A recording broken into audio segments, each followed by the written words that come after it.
Thank you so much, Professor, for being with us on the program today. What do you make of this price cap? Is it going to work?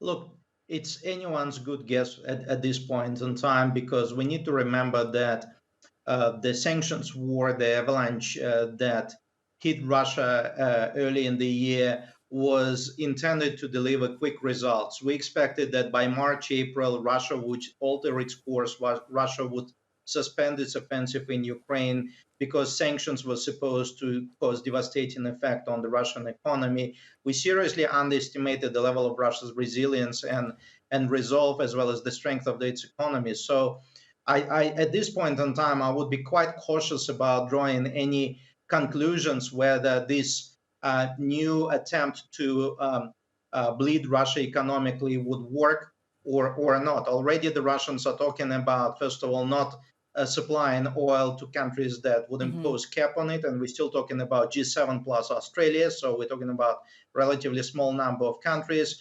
And the Russians speculating about reducing the production, the generation of oil resources, also in consultation with members of OPEC. So I mean, again, we need to work out how Russia is going to respond to it. But what is clear to me, certainly at this point in time, one way or another, it will not stop Russia's resolve on pursuing its offensive in Ukraine. Right, and we've heard the Kremlin say over and over again that if they do impose this price cap, that they're not going to provide oil to the countries that are doing so. How is this going to have an effect on the countries that are imposing the price cap? Because we're already seeing high inflation across Europe, especially in regards to energy.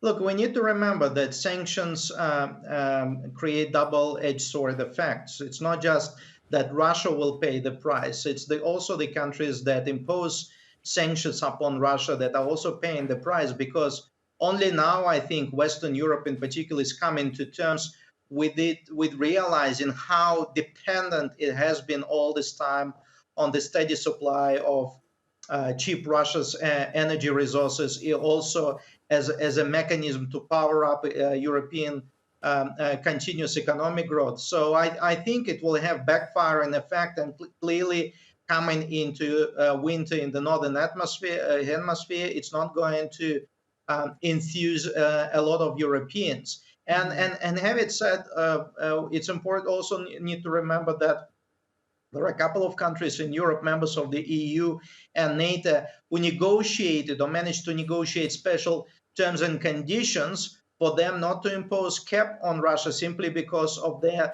almost entire Hmm. dependency on the steady supply of Russia's energy resources. Hungary is one of those countries. All right, Professor Alexey Muraviev, thank you so much for joining us here on the NewsHour. It's always a pleasure speaking to you. Thank you.